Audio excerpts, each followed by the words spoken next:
A paz do Senhor, meus amados e queridos irmãos, alunos do nosso núcleo IBAD. Grande abraço a todos vocês que estão aí agora nos acompanhando ao vivo. Vamos estar aqui na nossa aula 2, a unidade 2 do módulo Profetas Menores. Você que está aí nos acompanhando, nós vamos ter uma lição abençoada aqui dentro deste texto. Antes aqui, porém, já gostaríamos de estar fazendo aqui os agradecimentos, porque pode ser que eu esqueça assim no final. Então, gostaria de agradecer a você, aluno, que nos assiste aqui nesse momento. Eu creio que você está aí em suas mãos as anotações, está com lápis, está com uma caneta, para poder estar acompanhando da melhor forma possível aqui o transcorrer e o decorrer da nossa aula. Ao final, nós vamos estar tentando aqui deixar um tempinho hábil para responder alguma pergunta para você que está aí ao vivo e quiser passar aqui para nós vamos estar, na medida do possível, se houver tempo, estar tentando responder a você, tá bom? Quero agradecer aqui de uma forma toda especial também ao nosso diretor aqui do Núcleo Central, pastor Paulo Rodrigo. Deus o abençoe de uma forma especial, meu irmão. Gostaria de agradecer também de uma forma muito especial ao departamento do DEC, que tem dado todo o nosso suporte, todo o suporte para nós estarmos aqui realizando este trabalho do IBAD. Cita aqui o pastor Erisvan, pastor Silas Batista.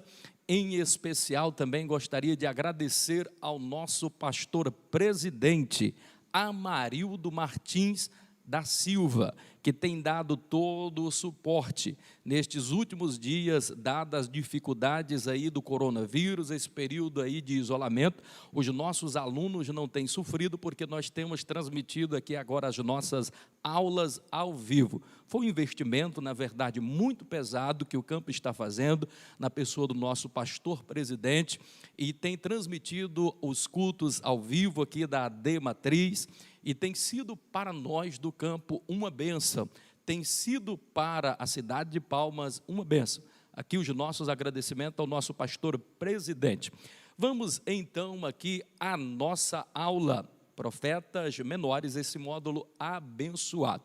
Aula passada estivemos falando aqui de um tema muito importante. Hoje nós vamos estar falando, dentro desses 12 profetas, vamos estar falando de mais 3, a saber, Obadias, Jonas e Miqueias. E dentro deste tema, na unidade 2, nós estaremos abordando sobre a inimizade, o preconceito racial e o formalismo religioso em tempos de solidão. Eu queria que você sublinhasse, por gentileza, essa questão quando fala tempos de solidão. Evidentemente que dá aqui para nós fazermos um paralelo. Por que que diz em tempos de solidão? Percebam que o pano de fundo, tanto de Obadias, quanto de Jonas, quanto de Miqueias, está tendo um tempo aqui de profunda solidão. Por que essa solidão? Porque as pessoas viviam de uma forma muito egoísta. Cada um cuidava do que era propriamente seu e não se preocupava com o próximo. A falta de empatia era por demais terrível nesta época. Ninguém se importava com ninguém. O egocentrismo falava mais forte, de tal forma que cada um vivia isolado no seu mundo.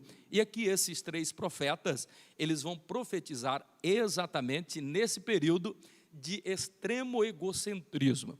Você pode agora me perguntar, nós também estamos vivendo agora num tempo de isolamento, porque estamos em quarentena, porque estamos aí cada um isolado. Mas eu gostaria de dizer para você que, ainda que estando em quarentena, nós não podemos viver isolado. Aí na sua casa, onde você está, você pode aproveitar a oportunidade para mandar uma mensagem de fé, de esperança para o seu amigo, para o seu irmão. Aproveitar esse tempo para fazer algo útil, algo relevante, algo produtivo na sua vida. É possível até que alguém, estando em volta de uma grande multidão, ele está ali, muitas pessoas ao seu redor, ainda assim ele vive uma vida isolada, uma vida solitária, porque não quer dizer que você está ao lado de muitas pessoas, que você está convivendo em comunhão. É possível que você esteja rodeado de pessoas e ainda assim viva uma vida extremamente solitária. E ao passo que algumas pessoas às vezes não têm nem muitas pessoas ao seu redor, mas ele vive uma vida de comunhão. Esse é um período que você pode tirá-lo para viver em comunhão. A grande questão agora é o tempo que você tem tirado. Alguém às vezes pergunta como nós vamos fazer para cultuar. A igreja está fechada. A igreja jamais fecha, porque você é um templo. Você, aonde estiver, é uma igreja e essa igreja está ali aberta.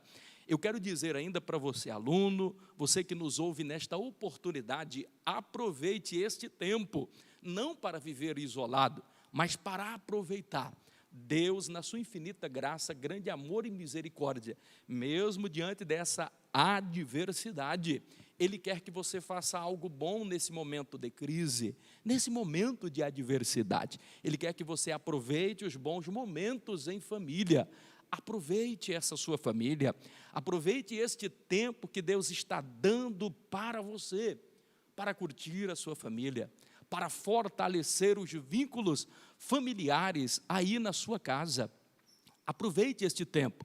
Eu gostaria de falar uma coisa, isso é muito sério, eu queria que você entendesse, e Deus ele não tem separado esse tempo para você aluno, para você pai, para você irmão, para você filho, não para você estar tirando o dia todinho, a semana toda, esses dias todos, para assistir a programação inteira da Globo, e tampouco para você assistir de cabo a rabo todos os filmes e minisséries e séries da Globoplay, ou tampouco da Netflix. Deus está separando esse momento para que você fortaleça os vínculos da sua amizade, você fortaleça os vínculos familiares. Deus quer que você faça o culto doméstico, Deus quer que você levante um altar de adoração na tua casa.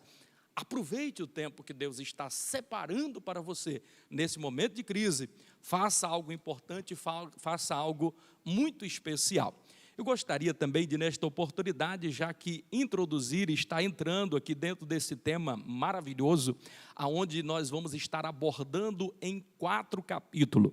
No capítulo 1 vai estar falando sobre a vida e ministério de Obadias, no capítulo de número 2 vai estar falando sobre a vida e o ministério aqui de Jonas, o profeta Jonas, e no capítulo 3 vamos estar abordando aqui sobre a vida e o ministério de Miqueias. No capítulo 4 vai dar uma visão panorâmica da junção aqui desses 3 livros.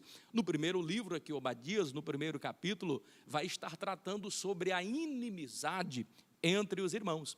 Perceba que a profecia está sendo direcionada aos edomitas. Quem eram os edomitas? Eram descendentes de Rebeca e de Isaque. Por conseguinte, eles tiveram os filhos Jacó e Esaú. Dessas 2 nações sobrevieram, desses dois homens vieram 2 poderosas nações, os edomitas e os israelitas. Então eram nações co-irmãs. Agora no capítulo de número 2, nós vamos observar Jonas, ele vai estar falando sobre, o livro vai estar falando sobre o preconceito racial. Então nós vamos perceber na vida própria do profeta ali, ele tendo um grande preconceito quando ele não entende a misericórdia de Deus, em Deus querer levar a salvação a todos os povos e a todas as nações. No capítulo 4, aqui já observando aqui em Miqueias, fazendo aqui uma visão panorâmica rápida, um breve resumo, Miqueias, ele vai estar falando sobre o formalismo religioso, em tempos de profunda solidão. Pois bem, vamos analisar agora os principais pontos aqui, começando no capítulo 1 da nossa unidade 2 do livro Profetas Menores.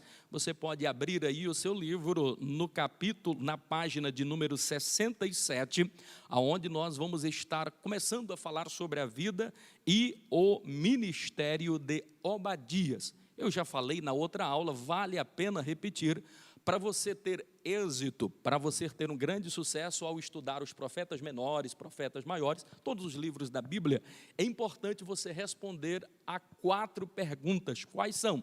você precisa identificar quem, onde, para quem e por quê. Ou seja, quem escreveu, onde ele escreveu, para quem ele escreveu e por que ele escreveu. Você respondendo a essas 4 perguntas, você terá entendido muito bem e poderá responder satisfatoriamente todas as questões relativas ao livro. Pois muito bem, Obadias, ele vai estar aqui falando sobre uma questão muito importante, que é a inimizade entre os irmãos. A inimizade entre os irmãos. Algumas coisas nos chamam bastante atenção. Primeiro, que o livro de Obadias, ele é o menor livro da Bíblia. Segundo, que nós vamos observar que Obadias e Naum são os únicos livros que não são citados no Novo Testamento. Ainda assim, isso não diminui a sua importância e relevância para o contexto da Bíblia Sagrada e para a nossa fé salvífica. Ele é por demais importante e o tema é por demais urgente e atual. Ele vai falar sobre a inimizade entre irmãos. Em um breve histórico, você vai se lembrar, ele vai estar tratando basicamente aqui de uma profecia contra os edomitas, que eram uma nação co-irmã de Jerusalém e de Israel. Vocês vão perceber, no início da aula eu aqui estive falando que este povo edomita, ele é oriundo de um relacionamento de Rebeca, o relacionamento de Isaac, que começa na verdade muito bem. Nascem aí desse relacionamento 2 filhos gêmeos, o primeiro é Esaú, e logo em seguida nasce Jacó, segurando no calcanhar ali de Esaú, mas sai por último. E a Bíblia é bastante enfática em Gênesis, dizer que os dois brigavam já desde o ventre. Se percebe ali que haveria uma grande rivalidade. Essa rivalidade, ela vai se perpetuar. Nesse período aqui, inclusive, vai estar bastante forte.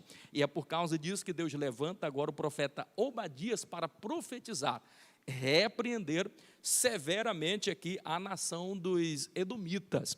Para você entender este breve histórico aqui, depois que Jacó, acontece dele fugir, depois de Jacó fugir da presença do irmão, com medo do irmão o matar, ele passa 20 anos longe, depois retorna, os irmãos se reencontram, se perdoam, se abraçam, mas ainda assim fica uma animosidade.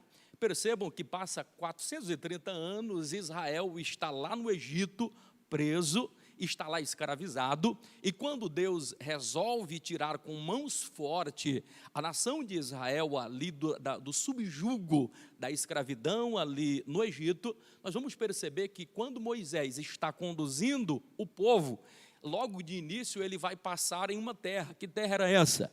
A terra onde habitava os edomitas. E o que Deus fala para Moisés? Moisés, eu não quero que você brigue com este povo, porque os edomitas é uma nação que são irmãos de vocês. E desta forma Moisés procedeu. Ele tratou de uma forma muito carinhosa todos os moradores ali daquela cidade, daquela região.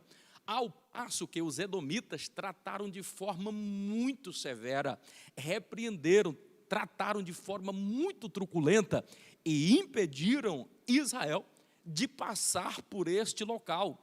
E isso causou um enorme prejuízo, porque Israel teve que fazer uma grande volta, aumentou em muito o seu percurso e não pôde passar no meio deste povo, os edomitas. Mas na frente nós vamos observar o próprio rei Davi, ele agora subjuga esta nação de uma forma bastante estratégica, porque passava por essa região grande parte do poder econômico. Ali estava uma estrada onde passavam estradas, inclusive imperiais. Então, estrategicamente, para Davi era muito importante. Então, ele toma esta cidade, ele toma esta nação, subjuga este povo, mas esse povo toda a vida com muito ódio de Israel. Mais na frente, nós vamos observar no período do rei Jorão, que os edomitas invadem de uma forma bastante truculenta a Jerusalém, ao reino de Judá, e de uma forma muito terrível, promove uma terrível carnificina foi algo realmente terrível, e isso só aumentou ainda mais o ódio entre essas duas nações irmãs. Nós vamos observar que no período do rei Josafá, um pouco mais na frente, nós vamos observar que os edomitas se aliam a mais duas nações, os amonitas e os moabitas, que também eram co-irmãs, descendentes ali de Ló, e eles se reúnem agora contra a nação de Israel para poder derrotar esta nação. Nós vamos perceber que ali Josafá, ele levanta um jejum, ele levanta um grande clamor, Deus dos altos céus resolve atender, dá vitória sobre essas três nações co-irmãs, e Israel prevalece, mas ainda assim permanece aquele terrível ódio. Nós vamos observar agora, já no período do ano 580 antes de Cristo, esta nação, os edomitas, se aliando a Nabucodonosor, do Império Babilônico, ali da Babilônia, para poder subjugar. E foram os principais aliados dos babilônicos, aqui inclusive os edomitas, massacraram, destruíram a nação de Israel. A nação de Israel é levada presa, é levada cativa. Mais na frente nós vamos observar que esse povo agora se muda de lugar, eles vão ficar agora na atual porção, onde hoje está ali os palestinos, e eles mudam inclusive de nome, eles passam a ser a região da Idumeia. Então quem morava ali era Idumeu. Ali a gente vai perceber e observar, inclusive, alguém muito proeminente dos edomitas, que vai reinar, inclusive, ali em Israel. Falo de quem? Os Herodes. Herodes, o tetrarca, começa com Herodes Idumeu, já falando de onde ele era Idumeu, ou seja, era edomita, para você que não sabe. Então existia aqui uma ascendência de Herodes em meio ao povo judeu, ao povo da promessa. Veja que eles ali são cordeiros de Esaú. E nós vamos perceber que isso ainda vai se perpetuar, já no ano 70 depois de Cristo, ali com o general Tito, parece que essa nação ela vai sumir do mapa. Mas esse povo estava sempre em guerra, estava sempre em batalha. Eu gostaria de chamar a atenção aqui para o livro sobre 3 pontos importantes para você entender o livro de Obadias, entender todo o contexto dessa história. Quais são os 3 pontos principais para você entender esta narrativa? Primeiro, para você inclusive que é amante da palavra, expositor da palavra, gosta de pregar a palavra, você pode explorar bem esses 3 conteúdos. Primeiro, ponto importante para você entender esta narrativa aqui da origem do histórico dos amonitas. Primeiro, nunca despreze um problema pequeno. Por quê? Este pequeno problema poderá se transformar futuramente em um problema indissolúvel, grandioso demais, difícil de se resolver. Percebam que o problema ele começa aqui muito pequeno, porque quando nascem esses irmãos, eles já estão brigando desde o ventre materno. E nós vamos perceber que alguns problemas começam a surgir, inclusive ao ponto de Esaú vender a primogenitura, e os pais Isaque e Abraão poderiam ter repreendido e resolver este pequeno problema, mas a cada problema que se surgia, eles iam jogando para frente, jogando o problema para frente e jamais resolviam. E nós vamos observar que por causa deste pequeno problema, tornou-se um grande problema, indissolúvel para se resolver e que se perpetuou de geração em geração. Isso você pode trazer uma aplicabilidade, inclusive para a sua vida, no ponto de começar a resolver os pequenos problemas da sua vida. Um problema vai gerar um outro problema, um abismo vai gerar, evidentemente, um outro abismo e vai transformar em um grande buraco, e daqui a pouco você já não consegue mais sair da situação difícil, do problema grandioso que começou com um pequeno problema. Uma outra chave, inclusive, para você entender muito bem aqui o livro de Obadias, sobretudo sobre essa questão do histórico aqui dos edomitas, dessas duas nações co-irmãs. Um segundo aspecto para você entender e compreender, e que é por demais relevante, é quando nós vamos observar aqui que uma grande bênção, se você não tiver maturidade, poderá se transformar em uma grande maldição na sua vida. Pastor Eurípides, o que você está querendo dizer, professor? Se você não cuidar daquilo que é uma bênção que Deus trouxe para a sua vida, poderá se transformar em uma grande maldição. Percebam que De que bênção eu estou falando? Lógico, a bênção aqui são os filhos, porque a Bíblia diz que os filhos são herança do Senhor. Logo, filho é bênção, filho é motivo de gozo, de alegria para todas as pessoas.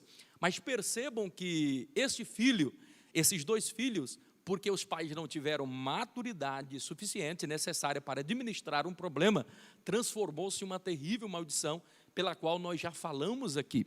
Nós vamos observar que quando eles casaram, Isaque e Rebeca, o casamento foi lindo, foi maravilhoso, teve muito amor envolvido, teve muita paixão, um relacionamento lindo na presença do Senhor. Que coisa linda o casamento de Isaque e de Rebeca. Mas este casamento, que também era uma bênção, eles não tiveram o devido cuidado. Passou-se os dias, começou-se a observar que Rebeca era estéril. E por Rebeca ser estéril, isso foi um motivo de haver algumas contendas, quem sabe, entre eles. Havia dentro de cada um ressentimento. E com certeza Isaque questionou a mulher com relação a isso. E eles tiveram que esperar 20 anos para que pudessem ter os seus dois primeiros filhos, Jacó e Esaú. Percebam que isso era para ser uma grande bênção. Quando Isaque casa-se, ele já está com 40 anos. Logo passa-se 20 anos eles aguardando por essa bênção, orando por essa bênção, esperando esta grande bênção. E a bênção veio. Que maravilha, era motivo de festa, era motivo de alegria. 2 varões, homens nasceram. E o simples fato de nascer um homem, um varão homem, em qualquer família era motivo de grande alegria, de gozo naquela época. E com certeza Isaque, com certeza Rebeca ficaram por demais felizes, empolgados com essa grande bênção, empolgados com essa grande vitória. Mas eles não tiveram a maturidade necessária, não tiveram eles uma estrutura, uma base. Estava com 60 anos agora quando nasce o primeiro filho, nasce os seus 2 primeiros filhos. Mas percebemos que nem Rebeca, percebemos que nem Isaque estavam com maturidade necessária. Por quê? Nós vamos observar pelo próprio relato bíblico que Abraão amava mais o primogênito, a saber, Esaú. E Rebeca amava mais o filho mais novo, a saber, Jacó. E isso ficou bastante evidente ao ponto que um amava um mais do que o outro. E isso só aumentou a rivalidade entre os irmãos, de tal forma que o problema começou a ficar muito grande. Aquilo que era para ser bênção se transformou em uma grande maldição. Lembram que eu falei que começa com um pequeno problema e depois vai só crescendo? Nós vamos observar quando é que este mal começou aqui na vida de Abraão e de Isaque. Este mal a gente vai observar no capítulo de número 26, a partir do verso 6, 7 e 8. Nós vamos observar que houve uma fome ali em Israel, de tal forma que Isaque ele tem que fugir agora com a sua esposa para a terra de Gerar. Quando eles fogem para a terra de Gerar, lá eles chegam, e porque ele teve medo que Rebeca era uma mulher muito linda, uma mulher esbelta, uma mulher de uma aparência, de uma formosura ímpar e singular. Ele teve medo, e porque ele teve medo, ele resolve agora tomar uma atitude, o mesmo erro que seu pai cometera a Abraão lá no passado, de chamar a sua esposa de irmã. Então ele resolve chamar, com medo de alguém querer matar ele, Isaque, para poder tomar como esposa a Rebeca. Então ele resolve mentir, e ficou ali aquele edito que ele era, na verdade, irmão de Rebeca. Quando as pessoas começaram a olhar e começaram inclusive a cobiçar, a desejar aquela mulher, quando um determinado dia o rei Abimeleque, ele ali o rei de Gerar, ele resolve então olhar pela janela, e de longe ele observa e vê Rebeca e Isaque em um momento de intimidade. Então ele percebe que eles não eram irmãos, e sim eram marido e mulher. mais do que depressa, ele manda agora trazer à sua presença a Isaque e o repreende severamente e diz: rapaz, por que é que você me fizeste isso? Então nós vamos observar que Isaque ali, ele vai se desculpar com Abimeleque e diz: olha, na verdade eu tinha muito medo, porque a minha esposa é formosa, e eu temi por a minha vida, e por isso eu menti. Então agora Abimeleque pega e diz: rapaz, não faça isso, porque qualquer um aqui poderia ter se deitado com a sua mulher, porque ela é formosa, e você traria maldição para a nossa nação. Você percebe o mal que você causou? Então ele fica bastante envergonhado, mas ainda assim nós vamos observar que até que faz ali um trato entre eles, se perdoa e lança um edito que qualquer que tocasse naquele homem, que tocasse naquela mulher, sofreria sanções e pena. E naquela região ali, aquele homem foi próspero e abençoado. Mas o que eu quero chamar a atenção? Porque aqui é o ponto culminante. Não se sabe ao certo o grande prejuízo emocional que teve na cabeça de Rebeca por este homem ter mentido, dizendo que Rebeca era apenas sua irmã. Talvez isso causou uma grande ferida na alma. Esse foi um problema que não foi gerado, começou um pequeno problema, e a falta de diálogo começou pequena, mas culminou aqui nesse momento, porque a partir desse momento, em que Isaque mente para Rebeca, nós não vamos perceber a partir daí mais nenhum diálogo entre marido e mulher. E quando marido e mulher perdem o diálogo, é o começo do fim. Perceberam que o problema começou pequeno e se transformou em um problema grandioso. E o problema só vai aumentar porque a bênção que chegou, mas porque não havia diálogo agora e está tudo intercalado, essa bênção se transformou em uma grande maldição, porque os pais não souberam administrar. Um pai não pode mostrar predileção pelo filho em detrimento do outro. Precisa haver aí uma sabedoria para administrar. Ambos faltaram sabedoria para resolver esse problema. Resumindo aqui, essa questão aqui, é por demais importante nós entendermos, termos maturidade para receber as bênçãos de Deus, as grandes bênçãos de Deus, e ter maturidade para que essa bênção não se transforme no futuro em uma grande maldição. Já caminhando aqui para o final da análise do livro, um outro ponto interessante para você analisar aqui sobre essa narrativa do histórico aqui das nações co-irmãs, que é importante você analisar, é um fato por demais importante que teria evitado todos os outros problemas subsequentes. Qual foi aqui o problema terrível? É que Jacó e Rebeca não obedeceram os desígnios dados por Deus. Então, às vezes, nós somos fracassados na nossa vida porque não observamos os desígnios de Deus.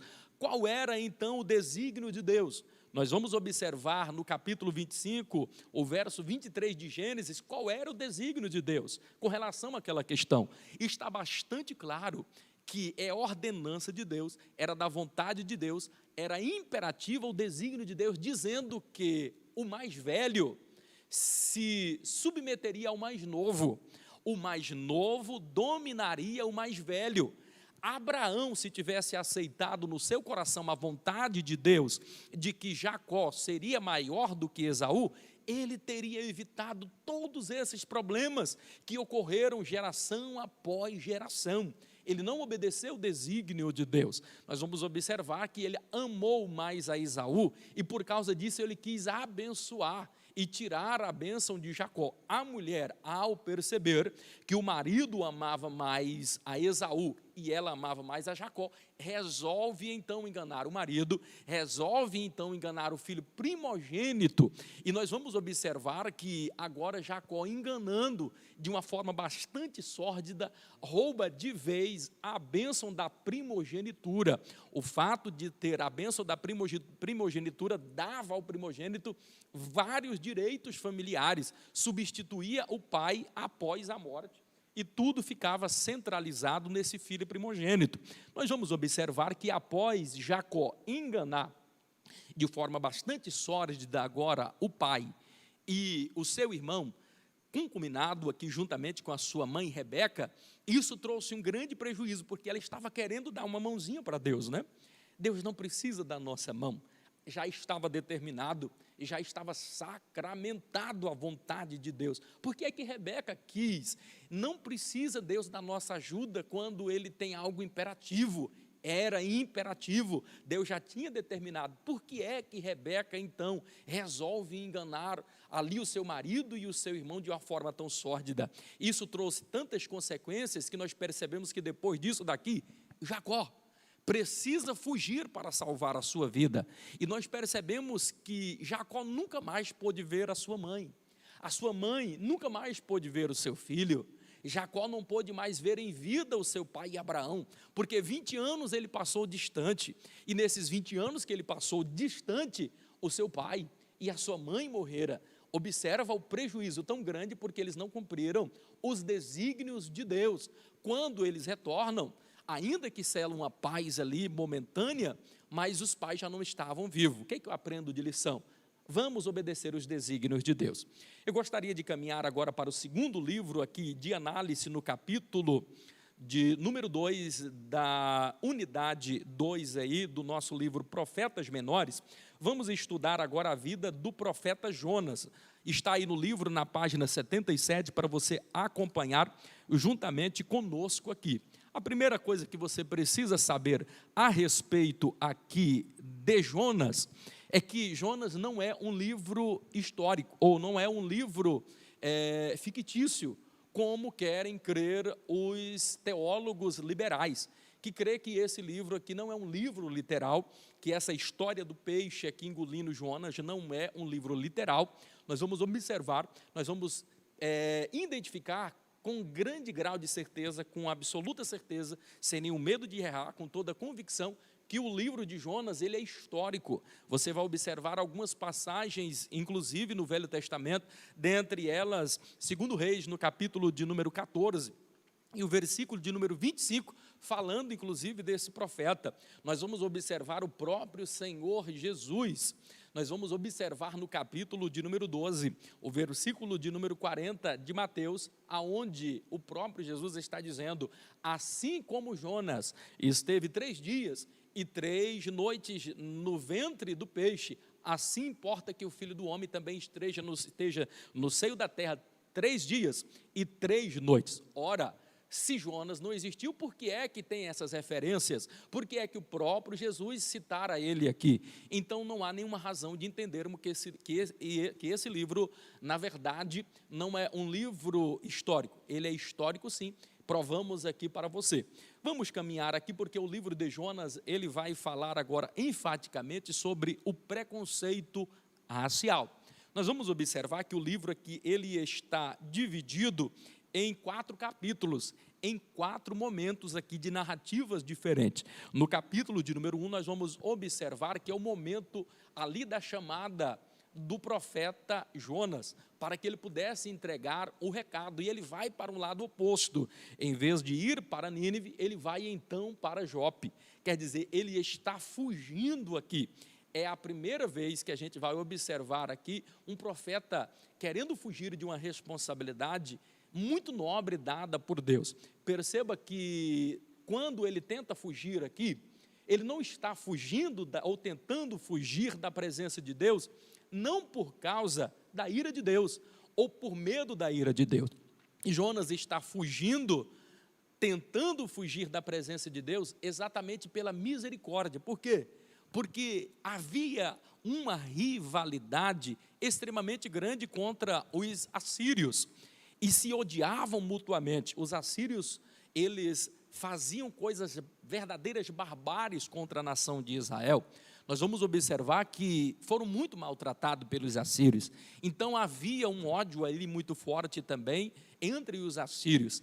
E esse homem, esse profeta, estava tentando fugir da presença de Deus, não por temor, mas pela misericórdia, porque sabia que Deus é longânimo em perdoar. Se o povo se arrependesse, então Deus os perdoaria, como de fato aconteceu. E é por isso que ele tenta fugir. E é a primeira vez que a gente vai observar que um profeta, ele fica triste por causa do êxito da sua mensagem. Porque a nação ali dos ninivitas, a cidade de Nínive, era uma das maiores naquela época, cerca de aproximadamente 500 mil habitantes. E estes habitantes todos se arrependeram, vestiram-se em panos de saco, oraram, prantearam, jejuaram. E Deus os perdoou. Então era motivo do profeta ficar alegre, porque as pessoas ouviram a sua profecia e se arrependeram. Mas é a primeira vez na história que um pregador fica triste por ver o êxito 100% e total e plenamente da sua mensagem pregada. No capítulo de número 2, a gente vai observar aí, já no capítulo de número 2, nós vamos observar que vai passar a narrativa do momento onde este profeta Jonas ora dentro do ventre de um peixe. Isso é o que mais salta aos olhos aqui no livro de Jonas, do profeta Jonas. Mas o interessante nós analisarmos aqui é que muitos pregadores às vezes se equivocam e parece que eles querem contar mais a história do peixe do que o próprio Deus. E o personagem central aqui deste livro não é o peixe. O personagem central é o próprio Deus. E as pessoas falam mais do peixe do que da ação de Deus, abençoando aqui, na verdade, o povo. Nós vamos observar que a partir do capítulo 2, esquecendo até o capítulo 1, a partir do capítulo 2, vários outros milagres que Deus operou, que Deus realizou. Poderíamos enumerar primeiro, o fato de ter vindo aqui uma grande tempestade, já foi um milagre. 2, o fato da tempestade ser cessada quando Jonas é jogado na água, já é um outro grande milagre. 3, o fato de Jonas ter sido jogado e de ter um peixe lá já com a boca aberta, pronta para engolir, já é um outro grande milagre. O fato de Jonas 4, ter permanecido vivo 3 dias e 3 noites no ventre do peixe, é um outro grande milagre. 5, o fato desse homem ter permanecido, além de vivo, consciente, por 3 dias e por 3 noites, é um outro grande milagre inimaginável. Nós vamos observar que um outro milagre aqui, 6º aqui, importante nós analisarmos, o fato desse peixe ter vomitado Jonas, exatamente no lugar aonde ele precisava entregar a mensagem, já é um outro grande milagre. Por último, 7º aí, vamos observar um outro grande milagre, o povo ter se arrependido, e aqui está o maior milagre que aconteceu, 100% das pessoas se arrependendo, recebendo o perdão de Deus e sendo salvas. Aqui está o maior milagre, nem o peixe engolindo Jonas, o maior milagre é a salvação desta cidade. Por último, a gente pode observar inclusive mais outros 2 grandes milagres aí, já no fechamento, quando Deus envia uma planta do nada e faz nascer uma planta. Isso é um outro grande milagre. Quer ver um outro grande milagre? Quando Deus faz trazer agora um verme e comer essa planta no outro dia. Isso também é um grande milagre. Isto significa dizer que o personagem central é Jesus. O livro todo é um livro de milagre. É um livro de Deus em plena atuação, porque Deus começa falando e termina falando. E no meio, Deus age. Isso significa dizer que Deus ele age no começo, que Deus ele fala no começo, Deus fala no fim, e no meio da nossa história ele está sempre agindo aí em nosso favor. Caminhando já agora para o nosso fechamento, vamos agora falar sobre o último livro aqui no capítulo de número 3, da unidade 2 aqui dos profetas menores, esse módulo abençoado. Vamos falar agora sobre a vida e ministério do profeta Miqueias. De onde veio esse profeta? Vamos conhecer aqui um pouco da sua história. O profeta Miqueias, esse homem viveu aqui nos meados, ou a sua profecia, ela começa aqui, o seu ministério começa exatamente no final do século 8º para o início do século 9º. É importante nós analisarmos aqui que esse homem, nascido ali na cidade de Maresete Gate, em um período onde estava ali os seus contemporâneos, Amós, estava Isaías, nós vamos observar algo bastante interessante aqui, é que nesse contexto, nesse período, a nação de Israel, sobretudo as 10 tribos, o reino do norte, já estava cativo, depois de 3 anos de um grande cerco, 42 cidades foram totalmente esmagadas ali do reino do norte, as 10 tribos de Israel, e nós vamos observar que a partir daí um destino semelhante também está por acontecer no reino do sul. Nós vamos observar que nesse contexto aqui, o pano de fundo já está começando também para que o reino de Judá tivesse o mesmo destino, porque estava começando também a se corromper. Algo importante de ter um registro nesse período aí, inclusive, em que Miqueias era contemporâneo aqui de Isaías, contemporâneo aqui de Amós também, nós vamos observar que nesse contexto também é feito uma trilogia de salmos, os salmos 46, os salmos 47 e os salmos de número 48, onde os filhos de Coré, eles vão aqui narrar um culto de ação de graça por um grande livramento que aconteceu aqui nesse período. Qual foi o livramento? O livramento do rei Senaqueribe. Quando eles sitiam por 42 dias o reino de Judá, então Isaías levanta agora um clamor, o rei Ezequias levanta um clamor, os filhos de Coré, ali na fortaleza de Ontânia, todos orando, acontece ali um grande livramento, e por causa desse livramento, os filhos de Coré, eles compõem agora agradecendo por este grande livramento, um culto de ação de graça. Tudo isso acontecendo aqui, inclusive neste período. Nós vamos observar aqui no contexto dessa história do livro aqui de Miqueias, que ele vai tratar a respeito do formalismo religioso. O formalismo religioso que era predominante neste período aqui. E o formalismo religioso, irmãos, ele é uma praga. Perceba que havia duas classes de pessoas que Jesus ele não perdia tempo com ela. O primeiro era, na verdade, os incrédulos. Mateus, no capítulo de número 13, e o versículo de número 58, nós vamos observar que Jesus, quando ele retorna para a sua pátria, ele ali tenta operar alguns milagres. Mas o texto é bem claro ao dizer que poucos milagres Jesus operou ali na sua pátria. Por quê? Por causa da incredulidade. Jesus não perde tempo com o incrédulo, ele não veio para incrédulo, ele veio para os necessitados. Pessoa que vai para o culto e diz, olha, o profeta disse que ia acontecer, diz que o milagre ia acontecer, eu não vi nada, e vai continuar não vendo, porque Deus ele veio para os necessitados, não para os incrédulos. Jesus não perde tempo com essa classe de gente. Quer ver uma outra classe de gente que Jesus jamais perde tempo? Os fariseus, porque eles são os representantes máximos do formalismo religioso. Nós vamos observar e perceber aqui em Marcos 11, e o versículo de número 27 ao número 33, um diálogo que vai observar e vai demonstrar que Jesus não perdia tempo com formalismo, não perdia tempo com os fariseus. Aqui, quando Jesus opera algum milagre, reúne aqui os fariseus e interrogam a Jesus dizendo, com que autoridade, Jesus, o Senhor faz isso? Quem lhe deu a autoridade? O que Jesus responde então agora para os fariseus? Ele diz, olha, muito bem, eu vos respondo essa questão.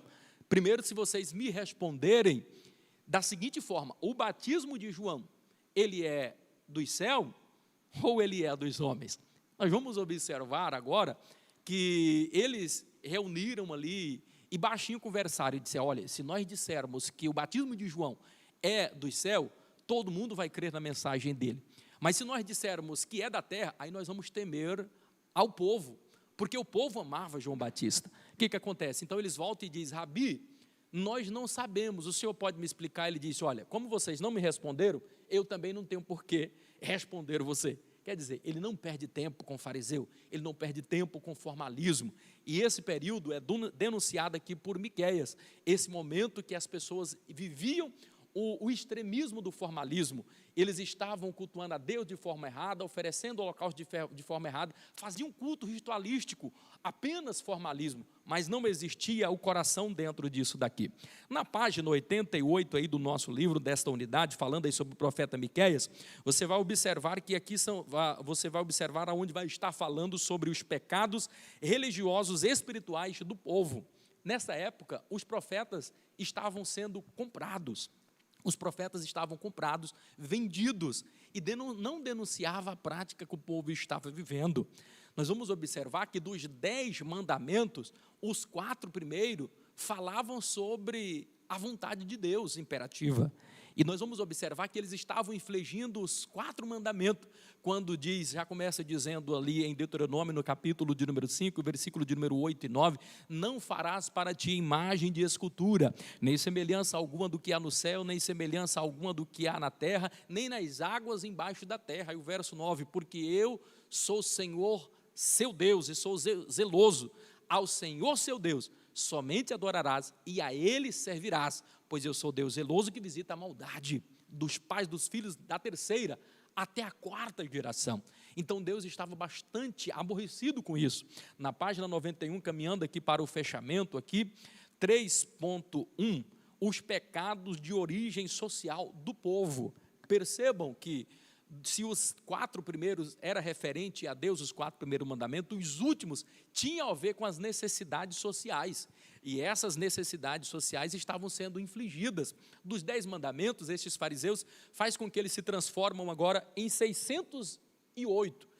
Compõe aí, na verdade, cada junto ossos e medulas do nosso corpo. Então, eram 365 preceitos e 248 mandamentos, perfazendo-se ao total em 108. Difícil demais alguém cumprir isso daqui. É por isso que agora Jesus vem e ele transforma esses 618 preceitos e mandamentos em apenas 2 mandamentos. Em Marcos 12:31, amarás o Senhor teu Deus com toda a força do seu coração, amarás o seu Deus sobre todas as coisas, e ao próximo como a ti mesmo. Percebam que ficou muito mais fácil agora, pelo menos para a pessoa decorar aquilo que ele precisa fazer.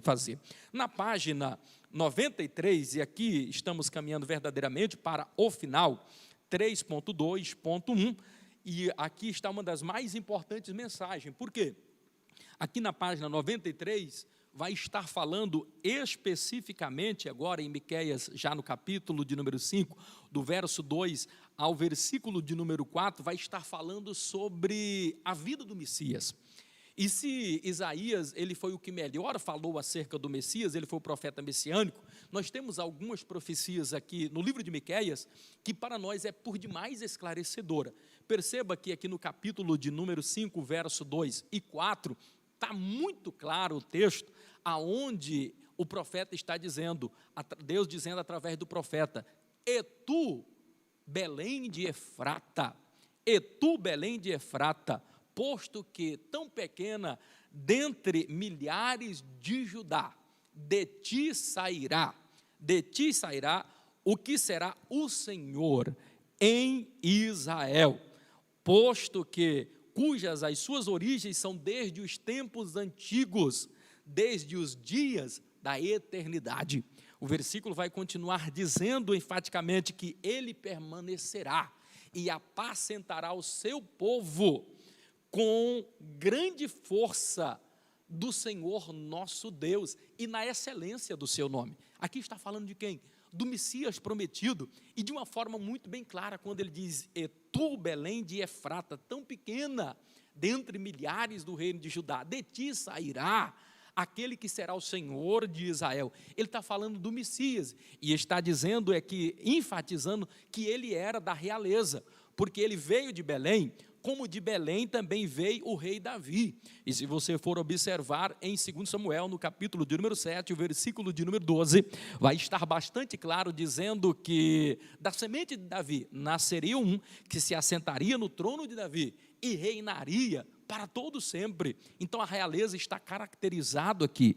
Importante você analisar aqui também a sequência, dizendo que esse reino, ele permanecerá, se perpetuará para sempre, e diz que apacentará o seu povo. Está falando aí que o reinado de Jesus não terá fim. Está muito claro aqui este texto, corroborando e contribuindo aqui, inclusive com o que nos diz, quando fala dos dias da eternidade, dos últimos dias, está aqui enfatizando seguramente o que já está ratificado lá também em João, no capítulo de número 1, e o versículo de número 1, dizendo da seguinte forma, que no princípio era o verbo, e o verbo era Deus, e o verbo estava com Deus, e o verbo era Deus, e nada do que foi feito sem Jesus teria sido feito, porque esse cordeiro, ele é desde a eternidade. Apocalipse 9 diz que o cordeiro que foi morto antes da fundação do mundo, antes que criasse tudo, Jesus já existia, porque ele é eterno. Nós vamos observar também em 1 Pedro, no capítulo de número 1,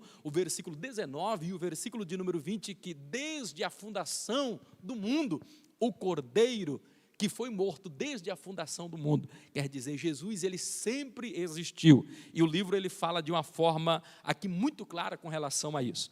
Finalizando, na página 95 e 26, e aqui está o último ponto que eu quero passar rapidamente aqui para vocês, e aqui está um dos pontos principais.